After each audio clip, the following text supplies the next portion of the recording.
എല്ലാവരും സുഖമായിട്ടിരിക്കുന്നോ? എന്തായി ലോക്ക്ഡൗൺ ഒക്കെ ആയിട്ട് എല്ലാവർക്കും ആകെ ബോറടിച്ചിട്ടുണ്ടാവും വീട്ടിലല്ലേ? ഞാൻ ഇന്ന് വന്നിരിക്കുന്നത് തിലേപ്പി ഫിഷുമായിട്ടാണ്.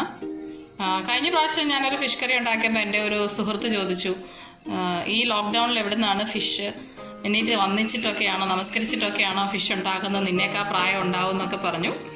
പേടിക്കണ്ട, ഈ തിലേപ്പി എന്ന് പറയുന്നത് വീടുകളിൽ ഉണ്ടാക്കുന്നതാണ്. വീടുകളിൽ തന്നെ വളർത്തി അവിടെ നിന്ന് തന്നെ പിടിച്ച് ഫ്രഷ് ആണ് തിലേപ്പി, കണ്ടാലറിയാം. അപ്പോൾ നമുക്കിതെന്ത് ചെയ്യാമെന്ന് വെച്ചാൽ, ഇന്ന് ഞാൻ ചെയ്യാൻ ഉദ്ദേശിക്കുന്നത് വാഴയിലയിൽ പൊതിഞ്ഞ് നമുക്ക് ഫ്രൈ ചെയ്തെടുക്കുന്ന രീതിയാണ് ചെയ്യാൻ ഉദ്ദേശിക്കുന്നത്. അപ്പോൾ നമുക്ക് ഇതിപ്പോൾ ഓൾറെഡി വരഞ്ഞ് വെച്ചിട്ടുണ്ട് നന്നായിട്ട്. ഓരോ മീനും ഇത് കണ്ട നല്ലതായിട്ട് വരഞ്ഞിട്ടുണ്ട്. കാരണം നമ്മൾ ഈ മസാല ചേർക്കുമ്പോഴത്തേന് ഇതിനുള്ളിലേക്ക് പ്രവേശിച്ച് നന്നായിട്ട് ആ മസാല പിടിക്കണം. ഇതിനകമൊക്കെ കണ്ട നല്ല ക്ലീനായിട്ട്, അതായത് ഉപ്പും വിനാഗിരിയും ചേർത്ത് നന്നായിട്ട് വാഷ് ചെയ്ത് എടുത്തിട്ടുള്ളതാണ്. അപ്പോൾ നമുക്കിനി ഇതിൻ്റെ മസാലയ്ക്ക് എന്തൊക്കെയാണ് ചേർക്കേണ്ടതെന്ന് നമുക്ക് നോക്കാം. വഴറ്റാനായിട്ടുള്ള ഐറ്റംസ് എല്ലാം എടുത്ത് വെച്ചിട്ടുണ്ട്. ഇനി പൊടികളുണ്ട്, അതിൽ ചേർക്കുമ്പോൾ തന്നെ ഞാൻ അതിൻ്റെ മസാലകൾ എന്തൊക്കെയാണെന്ന് പറയാം. ഇപ്പോൾ നമ്മൾ അരിഞ്ഞു വെക്കാനുള്ള സാധനങ്ങളാണ് എടുത്തിരിക്കുന്നത്. അത് നമ്മൾ ഒരു ചെറിയ കഷ്ണം ഇഞ്ചി, കുറച്ച് വെളുത്തുള്ളി, പിന്നെ നമ്മൾ എത്രയും കൂടുതൽ ചുവന്നുള്ളി എടുക്കുന്നോ അത്രയും നല്ലത്. ഇത് നല്ല അത്യാവശ്യം വലുപ്പമുള്ളതായതുകൊണ്ട് എനിക്ക് പെട്ടെന്ന് അരിയാൻ പറ്റി, തൊലി കളയാൻ പറ്റി. എത്രയും കൂടുതൽ എടുക്കുന്നോ അത്രയും നല്ലത്. ചുവന്നുള്ളി ഞാൻ എടുത്തിരിക്കുന്നത് 2 കിലോ ആണ് തിലോപ്പി വരുന്നത്, അപ്പം അതിന് വേണ്ടിയുള്ളതാണ്. പിന്നെ 2 തക്കാളി, കറിവേപ്പില, ഇത്രയുമാണ് നമ്മൾ അരിഞ്ഞു വെക്കാൻ എടുത്തിരിക്കുന്നത്. പിന്നെ ഞാൻ എണ്ണയിലിടുമ്പോൾ, നമ്മൾ വെളിച്ചെണ്ണയാണ് യൂസ് ചെയ്യുന്നത്, എണ്ണയിൽ വഴറ്റുന്ന സമയത്ത് ബാക്കിയുള്ള മസാലകൾ പറയാം. നമുക്കപ്പോൾ ഇതെല്ലാം അരിഞ്ഞെടുത്തിട്ട് നേരെ എണ്ണയിലിടാനായിട്ട് സ്റ്റാർട്ട് ചെയ്യാം. ഐറ്റംസും നമ്മൾ അരിഞ്ഞു വെച്ചിട്ടുണ്ട്. കൂട്ടത്തിൽ ഞാൻ ഒരു ലെമണും കൂടെ എടുത്തിട്ടുണ്ട്. അതായത് നമ്മളെല്ലാം അങ്ങോട്ട് വഴറ്റിയ ശേഷം ഈ ലെമൺ ജ്യൂസും കൂടെ ഒഴിച്ച് മിക്സിയിൽ ഒന്ന് ജസ്റ്റ് കറക്കിയ ശേഷമാണ് നമ്മൾ ഈ മീനിലേക്ക് പുരട്ടി വെക്കുന്നത്. പുരട്ടിയ ശേഷം ഒരു അരമണിക്കൂർ അതവിടെ സെറ്റ് ചെയ്യാൻ വെക്കണം, അത് മാരിനേറ്റ് ചെയ്തിട്ട്.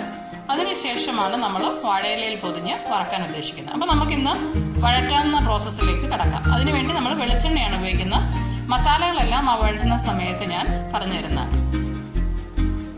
നമ്മളുടെ എണ്ണ ഏകദേശം തിളച്ച് തുടങ്ങിയിട്ടുണ്ട്. നമുക്ക് അതിലേക്ക് ആദ്യമേ കുറച്ച് കടുക് ഇട്ട് കൊടുക്കാം.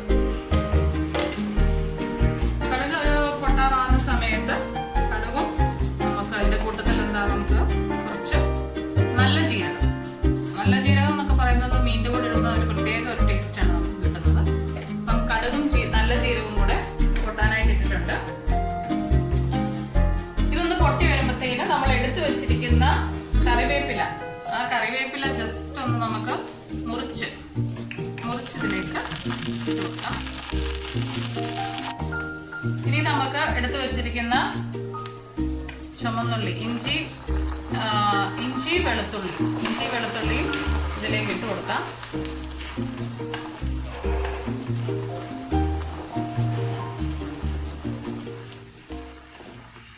പിന്നീട്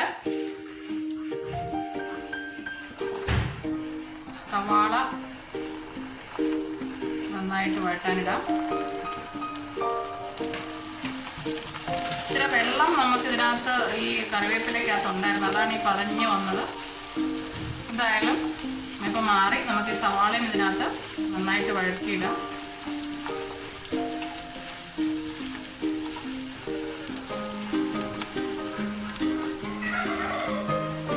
ഈ സവാള വഴറ്റുന്ന സമയത്ത് നമുക്ക് ഇച്ചിരി ഉപ്പിട്ട് കൊടുക്കാം. നമുക്ക് ഈ ഉപ്പെന്ന് പറയുമ്പോൾ 2 കിലോ മീനാണ് നമ്മൾ എടുത്തിരിക്കുന്നത്. ആ ഒരു കണക്കൂടെ ചേർത്താണ് ഞാൻ ഇടുന്നത്. കാരണം നമ്മൾ മസാല അതിലേക്ക് പുരട്ടാനായിട്ട് ഉപയോഗിക്കാനാണ്. സോ ഒരു 1.5 ടേബിൾ സ്പൂൺ ഉപ്പ് ഞാനിതിലേക്ക് ഇട്ട് കൊടുക്കുകയാണ്. അത് നല്ലപോലെ ഒന്ന് ആ ഒരു പച്ചമണം ഒന്ന് മാറി ഒന്ന് വഴന്ന് കിട്ടാൻ. നമുക്ക് ശരിക്കും പറഞ്ഞാൽ ഇത് വഴറ്റുന്നതിൻ്റെ ഉദ്ദേശം തന്നെ പൊടികളെല്ലാം ആ ഒരു പച്ചമണം മാറി വഴന്ന് കിട്ടിയ ശേഷം അത് മാരിനേറ്റ് ചെയ്താൽ ഇത് നല്ലതായിട്ട് മീനെ പിടിക്കുകയും ചെയ്യും, നല്ലൊരു ടേസ്റ്റ് നമുക്ക് കിട്ടുകയും ചെയ്യും.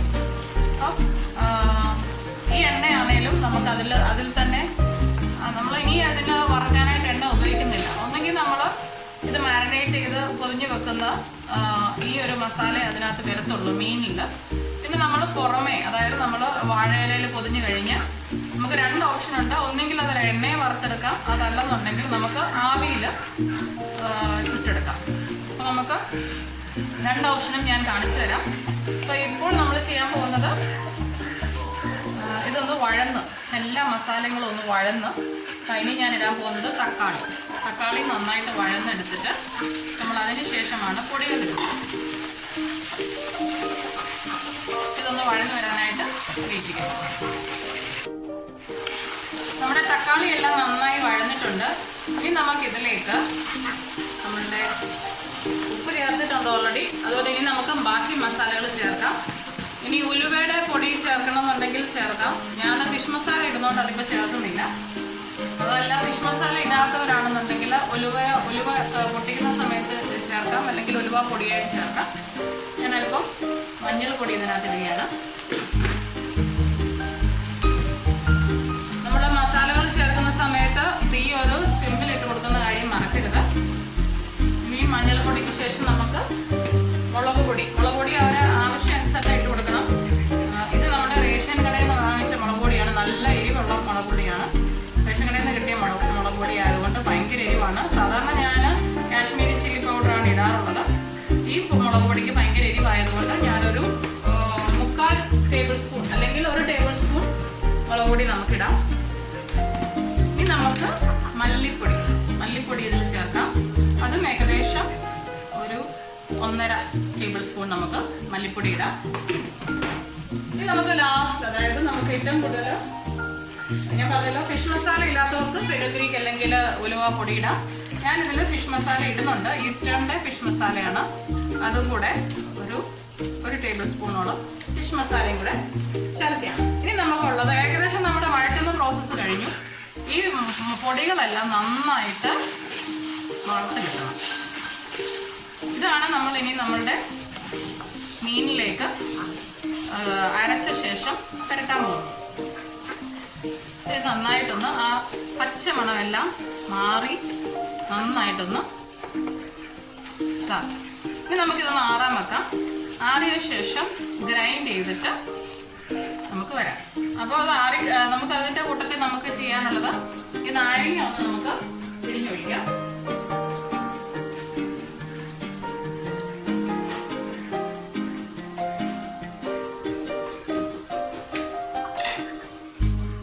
നാരങ്ങ നീരും കൂടെ നമുക്ക് ഒഴിച്ച് ഞാൻ തീ ഓഫ് ചെയ്തിട്ടുണ്ട്. അതിൻ്റെ മുകളിലേക്ക് ഈ നാരങ്ങ നീരും കൂടെ പിഴിഞ്ഞൊഴിക്കുകയാണ്. ഇത് ഈ ചൂട് ചട്ടിയിൽ തന്നെ ഇങ്ങനെ പിഴിഞ്ഞൊഴിക്കുമ്പോൾ മുഴുവൻ നീര് നമുക്ക് കിട്ടും. ശരിക്കും നാരങ്ങ നീര് നമുക്ക് ഈ ഞാൻ പറഞ്ഞല്ലോ, കൊറോണ കാലത്ത് നമുക്ക് എത്രയും വൈറ്റമിൻ സി പുളി ചെല്ലുന്നോ അത്രയും നല്ലതാണ്. അതുകൊണ്ട് തക്കാളി നാരങ്ങയും ഒക്കെ എത്രയും കൂടുതൽ യൂസ് ചെയ്യാമോ അത്രയും നല്ലതാണ്. ഈ കാലഘട്ടത്തിൽ നമുക്കത് ഇമ്മ്യൂണിറ്റി, നമ്മുടെ ശരീരത്തിലുള്ള ഇമ്മ്യൂണിറ്റി പവർ കൂട്ടാൻ വളരെയധികം ഹെൽപ്പ് ചെയ്യുന്നതാണ്. കണ്ടോ, ഈ നാരങ്ങ ചൂട് ചട്ടിയിൽ ചെയ്യുമ്പോഴത്തേന് കണ്ടോ ഒരു തുള്ളി പോലും വേസ്റ്റ് വരുന്നില്ല. കുരു നമുക്ക് എടുത്ത് കളഞ്ഞാൽ മതി. കണ്ടോ, ഫുൾ നാരങ്ങ നമുക്ക് കിട്ടി. ഇതിലുള്ള കുരു നമ്മൾ എടുത്ത് മാറ്റിയ ശേഷം ജസ്റ്റ് ഒന്ന് മിക്സ് ചെയ്ത് ഒന്ന് ആറിയ ശേഷം നമുക്ക് ഗ്രൈൻഡ് ചെയ്യാം. നമ്മളുടെ മസാല നന്നായിട്ട് ഗ്രൈൻഡ് ചെയ്തത് ഞാൻ ഒരു പാത്രത്തിലേക്ക് മാറ്റുകയാണ്. കണ്ടോ, നല്ല ഇത് കണ്ടോ, ടെക്സ്ചർ കണ്ടോ. എന്നാൽ ഒരു പച്ച ടേസ്റ്റും ഇല്ല. നമുക്കത് ഫുൾ പാത്രത്തിലേക്ക് മാറ്റിയ ശേഷം ഓരോ മീനിലും ഇത് തേച്ച് പിടിപ്പിക്കാം. എന്നാൽ നമ്മളുടെ മസാലകളെല്ലാം തന്നെ എടുത്ത് വെച്ചിട്ടുണ്ട്. ഇനി നമ്മൾ ചെയ്യാൻ പോകുന്നത് എടുത്തു വെച്ചിരിക്കുന്ന മീൻ അത് നമ്മൾ ഈ മസാലയിൽ നന്നായിട്ട് ചേർത്ത് പിടിപ്പിക്കാം. ഇത് കൈകൊണ്ട് തന്നെ പിടിപ്പിക്കുന്നതാണ് ഏറ്റവും നല്ലത്. സ്പൂണ് ഞാൻ വീഡിയോയ്ക്ക് വേണ്ടി കാണിക്കുന്നതാണ്. നമ്മൾ കൈകൊണ്ട് തന്നെ ഇത് ചേർത്ത് ഇതിനകത്തൊക്കെ നന്നായിട്ട് ചേർത്ത് ഈ വരഞ്ഞതിനകത്തൊക്കെ നന്നായിട്ട് ചെല്ലണം. ഇപ്പം നമ്മളിത് ഓൾറെഡി വഴറ്റിയതായതുകൊണ്ട് വരഞ്ഞതിനകത്ത് ചെന്നാലും ഒന്നും ഒരു പ്രശ്നമില്ല. നന്നായിട്ട് തിക്കായിട്ടിരുന്നാൽ പോലും നല്ല ടേസ്റ്റിയാണ് ഈ മസാല. ഗ്രേവി നല്ല ടേസ്റ്റിയാണ്. ശരിക്കും ഇതൊന്ന് ആവിയിൽ ജസ്റ്റ് ആയി വരുമ്പം തന്നെ, അതായത് ഞാൻ പറഞ്ഞല്ലോ 2 ഓപ്ഷൻ ഉണ്ട്. വാഴയിലയിൽ പൊതിഞ്ഞ ശേഷം ആവിയിൽ പൊള്ളിക്കാം. അതല്ലെന്നുണ്ടെങ്കിൽ നേരെ എണ്ണയിലേക്ക് വാഴയിലയിൽ പൊതിഞ്ഞ ശേഷം ഇട്ട് വറുത്തെടുക്കാം. നമുക്ക് ആകെയുള്ള ഉദ്ദേശം എന്ന് വെച്ചാൽ മീൻ വേകണമെന്നേ ഉള്ളൂ. ബാക്കി മസാലയെല്ലാം നമുക്ക് ഓൾറെഡി വെന്ത് കഴിഞ്ഞു. ഇതിൻ്റെ ടേസ്റ്റ് ശരിക്കും ഒരു സൂപ്പർ ടേസ്റ്റാണ്. നിങ്ങളിത് ട്രൈ ചെയ്യണം. അരയ്ക്കുന്ന സമയത്ത് കറിവേപ്പില കൂടുതൽ ചേർക്കുമായിരുന്നെങ്കിൽ കുറച്ചുകൂടെ ടേസ്റ്റ് ഉണ്ടായിരുന്നേനെ. എൻ്റെ കയ്യിൽ അധികം കറിവേപ്പില ഇല്ലാത്തത് കൊണ്ടാണ് ഞാനത് കാണിക്കാഞ്ഞത്. നിങ്ങളുടെ കയ്യിൽ എടുക്കാനുണ്ടെന്നുണ്ടെങ്കിൽ അതുകൂടെ ചേർക്കുവാണെങ്കിൽ കുറേ കൂടെ ടേസ്റ്റി ആയിരിക്കും. അപ്പം നമുക്കിതെല്ലാം വഴന്ന ശേഷം ഇത് നന്നായിട്ട് മസാലയെല്ലാം പുരട്ടിയ ശേഷം വരാം. മസാലയെല്ലാം നന്നായിട്ട് പുരട്ടി വെച്ചിട്ടുണ്ട്. അതിന് ശേഷം ബാക്കി വന്ന മസാല അതായത് കേട്ടോ, ഇത്രയും മസാല ബാക്കിയുണ്ട്, അത് കളയരുത്. നമ്മളിത് വാഴയിലെ പൊതിയുമ്പം അതിന് മുകളിലും താഴെയുമായിട്ട് നമുക്ക് ഇട്ട് കൊടുത്താൽ കുറച്ചുകൂടെ ടേസ്റ്റി ആയിരിക്കും. നമുക്കിതൊരു 10 മിനിറ്റ് മിനിമം 10 മുതൽ അരമണിക്കൂർ വരെ ഒന്ന് ഇത് പുരട്ടി വെച്ചാൽ ആ മീനിനുള്ളിലേക്ക് ഈ ഉപ്പും എരിവും പുളിയെല്ലാം കൂടെ ഇറങ്ങിക്കഴിഞ്ഞ് വെന്ത് കിട്ടുമ്പോൾ പ്രത്യേക ഒരു ടേസ്റ്റാണ്. അതെല്ലാം പെട്ടെന്ന് ഉണ്ടാക്കണം എന്നുണ്ടെങ്കിൽ 10 മിനിറ്റ് മിനിമം 10 മിനിറ്റെങ്കിലും ഇരുന്ന ശേഷം വറുത്തോ അല്ലെങ്കിൽ ആവിയിലെടുത്തോ ചെയ്യാം. ഇപ്പോൾ നമുക്കിതൊന്ന് മാരിനേറ്റ് ചെയ്ത് ഒരു അരമണിക്കൂർ ഞാൻ വെക്കുകയാണ്. അതിനുശേഷം നമുക്ക് വരാം. നമ്മളുടെ മീനെല്ലാം ഏകദേശം ½ ആൻ അവർ ആയിട്ടുണ്ട് മാരിനേറ്റഡ് ആയിട്ട്. ഇനി നമുക്ക് ഒരു വാഴയിലയിൽ ഇത് പൊതിയുന്ന എങ്ങനെയാണെന്ന് കാണിക്കാം. നമ്മൾ ഓൾറെഡി ഇത് നന്നായിട്ട് വാഷ് ചെയ്ത് വൈപ്പ് ചെയ്ത ശേഷം നന്നായിട്ട് ഇത് ജസ്റ്റ് വാടുകയൊക്കെ ചെയ്തതാണ്. ഇനി നമ്മളിതിലേക്ക് നമ്മൾ അധികം ഉണ്ടായിരുന്ന മസാല ഉണ്ടല്ലോ അതൊരല്പം ഇങ്ങനെ വെച്ച് കൊടുക്കാം.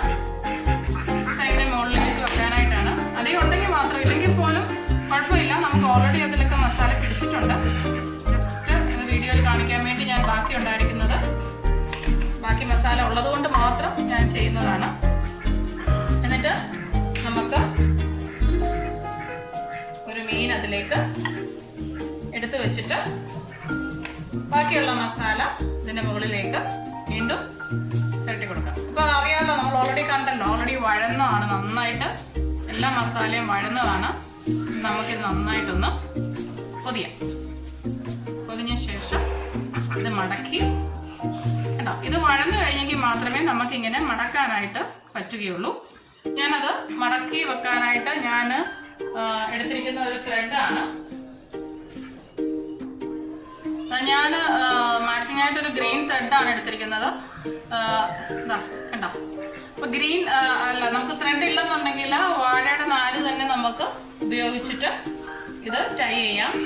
ടൈ ചെയ്യാനായിട്ട് ജസ്റ്റ് നമ്മൾ ഇങ്ങനെ ഒന്ന് കവർ ചെയ്ത ശേഷം ഇങ്ങനെ കവർ ചെയ്തിട്ട്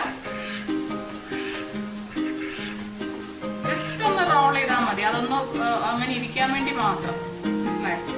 നമ്മളധികം ഒത്തിരി അതിന് ടൈറ്റ് ആക്കുകയോ അങ്ങനൊന്നും വേണ്ട. ജസ്റ്റ് ആ വാഴയില പൊളിഞ്ഞ് വരാതിരിക്കാൻ വേണ്ടി മാത്രം ജസ്റ്റ് ഒന്ന് നമ്മളത് ടൈ ചെയ്ത് കൊടുക്കുകയാണ്.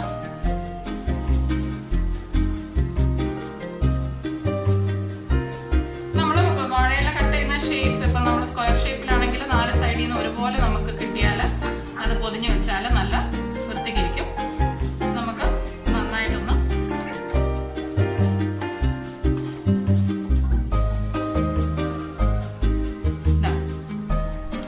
കഴിഞ്ഞാൽ നിങ്ങളുടെ ഇഷ്ടം പോലെ. ഞാനിപ്പോൾ ഇത് കയ്യിൽ ഒതുങ്ങാത്തോണ്ട് ഞാൻ 2-3 കെട്ടൂടെ, അതായത് 2 റോളും കൂടെ ഇട്ടു. അങ്ങനെ നമുക്കിത് കെട്ടിവെക്കാം.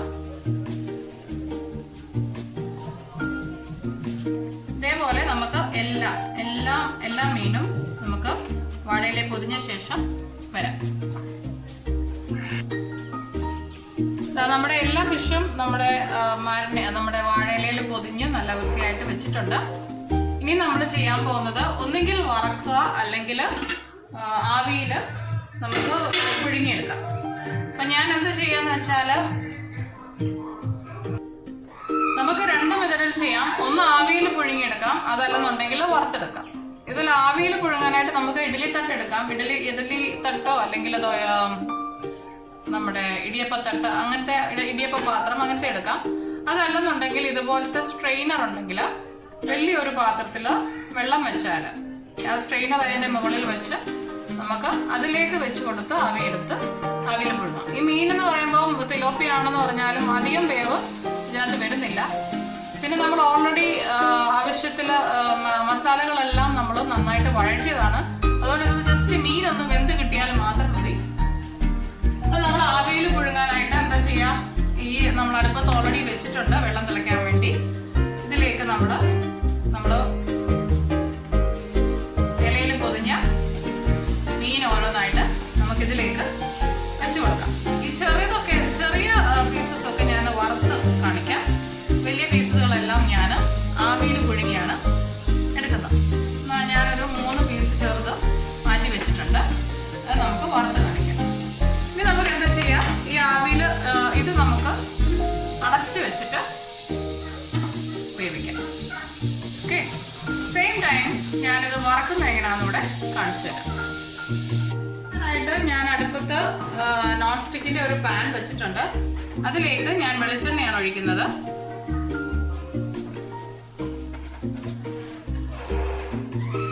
നമുക്ക് ഡീപ്പ് ഫ്രൈ പോലെ, അതായത് ഞാൻ അത്യാവശ്യം എണ്ണ ഒഴിച്ചിട്ടുണ്ട്. ഇത് നമുക്ക് റീയൂസ് ചെയ്യുന്ന രീതിയിലാണ് ഞാൻ എടുത്തിരിക്കുന്നത്. അപ്പം ഞാൻ വെളിച്ചെണ്ണ ഒഴിച്ചിട്ടുണ്ട്. ഒന്ന് തിളച്ച് വരുമ്പോഴത്തേന് നമ്മൾ എടുത്തു വെച്ചിരിക്കുന്ന, തിളച്ചതെന്നറിയാൻ ഒരു വെളുത്തുള്ളി നമുക്ക് ഇട്ട് നോക്കാം. വെളുത്തുള്ളി ഇട്ടാൽ ഈ എണ്ണയ്ക്ക് ഒരു പ്രത്യേക ഒരു ടേസ്റ്റും ഒരു മണവും ഒക്കെ കിട്ടും. എപ്പോഴും മീൻ വറക്കുമ്പോൾ വെളുത്തുള്ളി ഇടുവാണെങ്കിൽ നല്ലൊരു ഫ്ലേവറാണ് നമുക്ക് കിട്ടുന്നത്. അതുപോലെ തന്നെയാണ് കറിവേപ്പില ഇട്ടാൽ നമുക്ക് നല്ലൊരു ഫ്ലേവറും കിട്ടും. അത് കൊളസ്ട്രോളൊക്കെ കുറയ്ക്കാൻ ഏറ്റവും നല്ലതാണ്. കൊളസ്ട്രോള്, പ്രഷർ ഇതൊക്കെ കുറയ്ക്കാൻ ഏറ്റവും നല്ലതാണ് വെളുത്തുള്ളി. ഞാനിത് തിളച്ചിട്ടുണ്ട്. ഇതിലേക്ക് ഞാൻ നമ്മൾ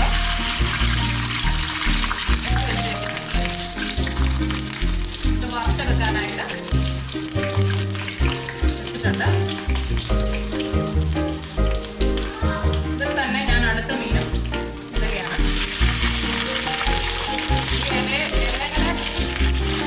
ഇല വറുക്കുമ്പോൾ ഉള്ള ആ ഒരു സൗണ്ടാണ് ആക്കിയിട്ടുള്ളത്.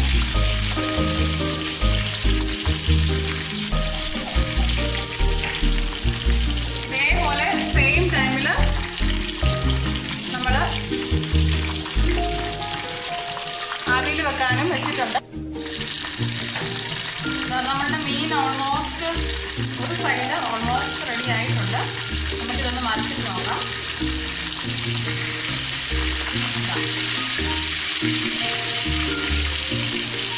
നമുക്ക് 2 സൈഡും ഇതുപോലെ തന്നെ മറിച്ചിട്ട് നന്നായിട്ട് വറുത്തെടുക്കാം. സെയിം ടൈമിൽ നമുക്ക് നമ്മളുടെ ആവിയിൽ പുഴുങ്ങാൻ വെച്ചതിൽ നിന്ന് ആവി നന്നായിട്ട് വരുന്നുണ്ട്. മനസ്സിലാം.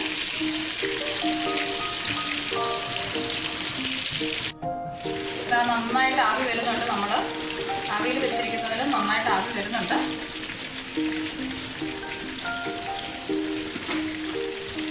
കേട്ടോ, നമ്മുടെ ഫിഷ് നന്നായിട്ടൊന്ന് ആവി കയറാനായിട്ട് വേണ്ടി വെച്ചിരിക്കുന്നതാണ്. നമുക്ക് അത് വേണമെന്നുണ്ടെങ്കിൽ ഒന്ന് മറിച്ചിട്ട് കൊടുക്കാം. ജസ്റ്റ് ഓൾറെഡി വെന്ത് വരുന്നുണ്ട്. മേളത്തെ ആ ജസ്റ്റ് ആ ഫിഷ് മാത്രം ഒഴിച്ചിട്ടൊന്ന് ഒരു സൈഡിലോട്ടൊന്ന് മാറ്റി കൊടുക്കാം. 2 സൈഡും ആവി നന്നായിട്ട് കിട്ടാൻ വേണ്ടി മാത്രം നന്നായിട്ടൊന്ന് അടച്ചു കൊടുക്കാം. നമ്മുടെ ഫ്രൈ ചെയ്തത് ഏകദേശം ആയിട്ടുണ്ട്. നമുക്കിത്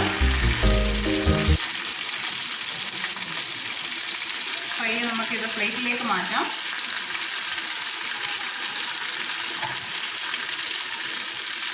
ഇനി നമ്മൾ എടുത്ത് വെച്ചതിൽ ഒരെണ്ണം കൂടെ ഉണ്ട് ഫ്രൈ ചെയ്യാൻ. അതും കൂടെ ഇട്ട് എണ്ണയിലിട്ട് വറുത്ത ശേഷം നമുക്ക് സെർവ് ചെയ്യാം.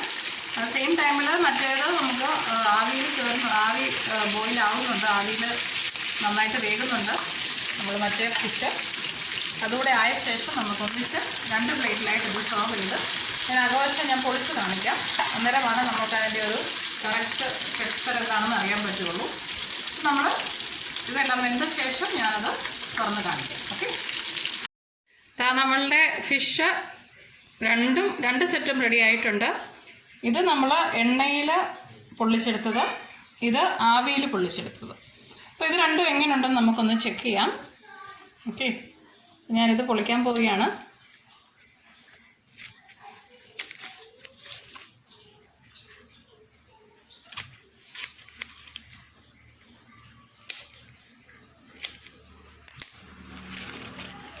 ഇതാ നോക്കൂ, ഇത് നമ്മുടെ എണ്ണയിൽ പൊള്ളിച്ചെടുത്ത് സൂപ്പറായിട്ടുണ്ട്. കണ്ടോ, സൂപ്പറായിട്ട് ആ മസാലയൊക്കെ പിടിച്ചിരിപ്പുണ്ട്.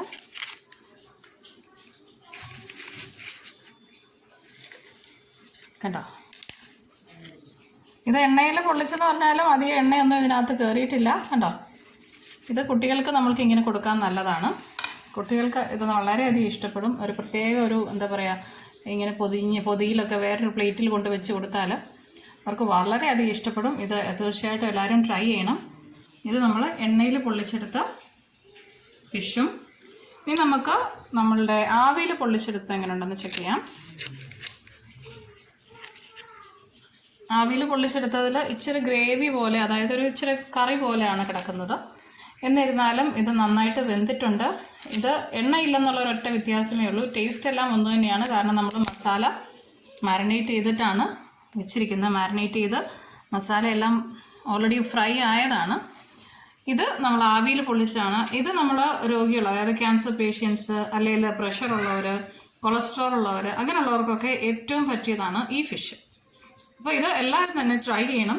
ഇത് ഇഷ്ടപ്പെട്ടെങ്കിൽ തീർച്ചയായിട്ടും ലൈക്ക് ചെയ്യണം, ഷെയർ ചെയ്യണം, സബ്സ്ക്രൈബ് ചെയ്യണം. ഇത് അഭിപ്രായങ്ങളും എന്നെ അറിയിക്കണം. ഇത് രണ്ട് മെത്തേഡും എല്ലാവരും പരീക്ഷിക്കുകയും വേണം. Okay, so take care, stay tune and bye bye.